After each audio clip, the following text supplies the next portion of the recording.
Good morning everyone. It's been a while. I'm off to meet Aneesa and Karen and we're going to do a coffee with Jack. We've got Oz with us today. He's riding shotgun and we'll go and see what the subject of the day is today. Do you know why dogs like to ride with their heads out the window? It's because they think they are running with the pack. True story. Let's go. We are back. Yay! Hello! Coffee with Jack. Coffee with Jack is back. We do apologise for our busy lives.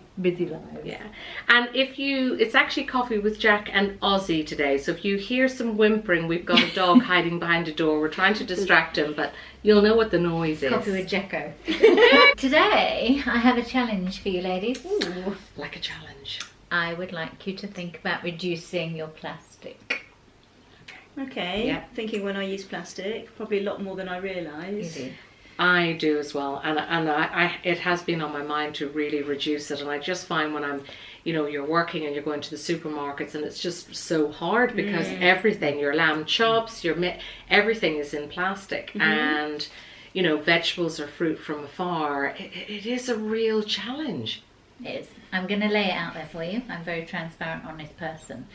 It's not easy. It's not convenient and it's expensive. So what challenges are you facing at the moment doing this? So we have given up face wipes, and what we're doing is coconut oil. You get a little pea-sized amount, warm it up in your hands, rub it over your face, and then a hot flannel takes all your mascara off, your makeup off. We're doing Lush shampoo and conditioner bars and soap. Oh yeah, I use the bars, aren't they? No. Yeah, but like you say, they're pricey. So how do they work? £7. They're just a solid shampoo bar. It's like soap. And it comes in a tin, so it's great for travel. Ladders up a little. But, just so expensive. Brilliant though. We're also doing toothpaste. So we get bicarbonate of soda, coconut oil and peppermint essence for the minty taste. You mix it up in a little bowl. You don't smell nice and white. You don't smell and you've got nice white teeth, but that's important because you don't want to have halitosis, do you? So did you go online to get the recipe for doing it? Yeah, Harriet did. So what we'll do is we'll post a link down below to how you make all these things. I'd like to also challenge you viewers, have a go yourself. Tell us what you're doing about getting rid of plastic in your lives. And I'm sure you've seen some of these documentaries that are on the TV at the moment, and David Attenborough appearing at Glastonbury. Yeah. Big deal that was, wasn't it? It is maybe not our world, but it's definitely, our kids' world. If we don't go as far as Lush initially, because what is interesting where you're saying it is expensive, but I wonder how much further that soap bar is going from the point of view of shampooing your hair. Is it actually going to equal out in the end?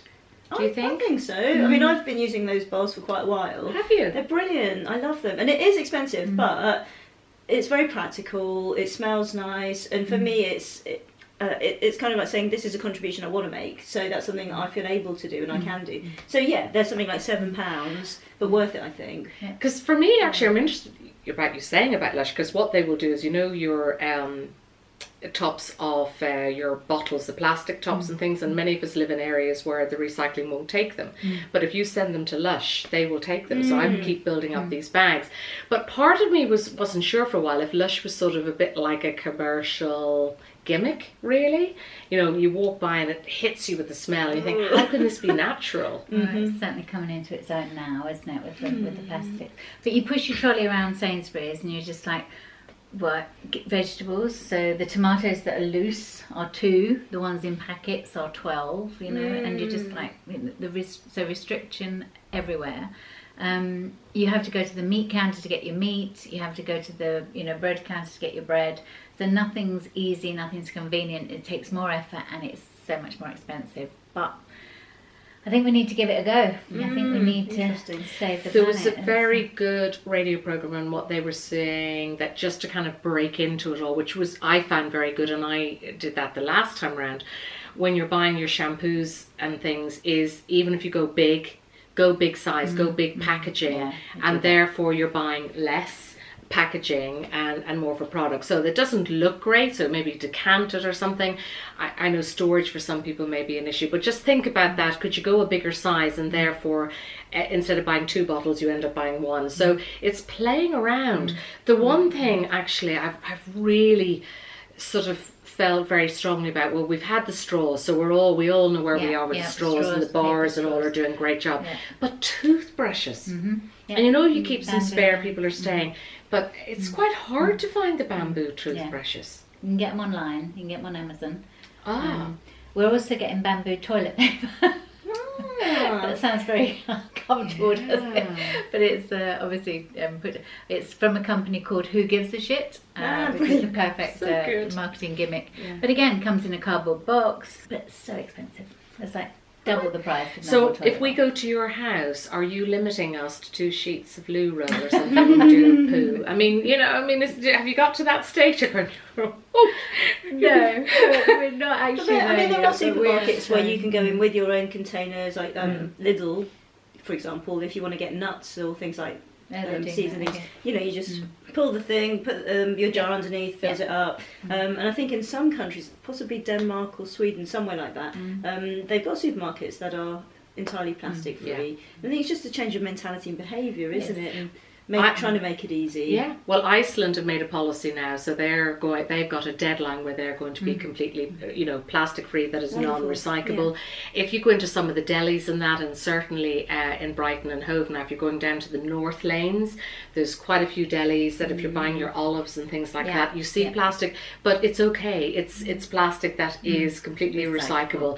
So there's more businesses, and that's what we're all relying on. We're needing businesses to take on the challenge and help us in being responsible.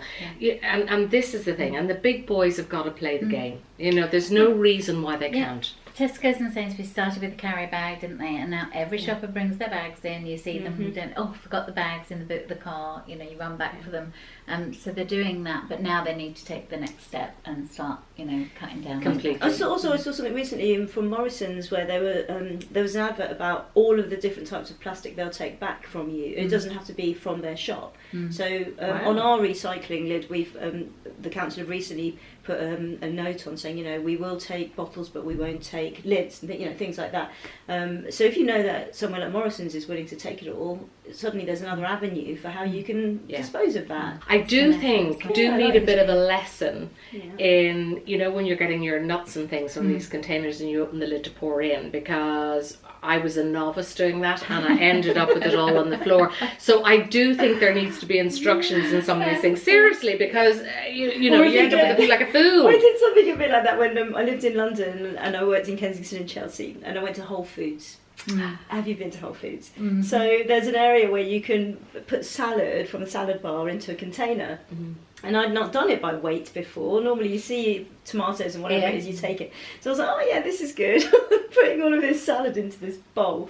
Get to the counter and she says, £12. And I'm like, oops. It's a salad. It's a salad. And I'm thinking, right, so the moral of the story is go easy, go gently, cautiously. And then, only then, when you've maybe weighed it, go to the counter. Because you can't really say, I'm sorry, I don't want that little bit of potato salad or whatever it is you picked by the time you get to the counter, can you? It is amazing. So, guys, what are we saying? I mean, Jules, you're leading the way on this part. Please have a look at your recycling. Have a look at the things that you could maybe cut back on, or indeed, buy bigger and, make sure they're always recyclable things. But it isn't convenient, I'm sorry, and it isn't cheap.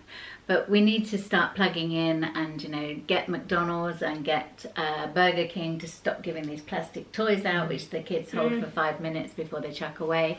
All these magazines where you see a free toy in a plastic bag on the front of them, again, that all needs to go. And ordering off of ASOS, which all these young girls do now, the packaging is absolutely massive. So we need to really start, getting the big guys to sort of sit up and take note. And I know why they're not doing it, but I know why they should do it. Maybe you could all tell us one thing that you were going to try and do, and share one thing, about this with your friends and see what they try and do. So the next time we all get back together, you can tell us how you get on. Be really good.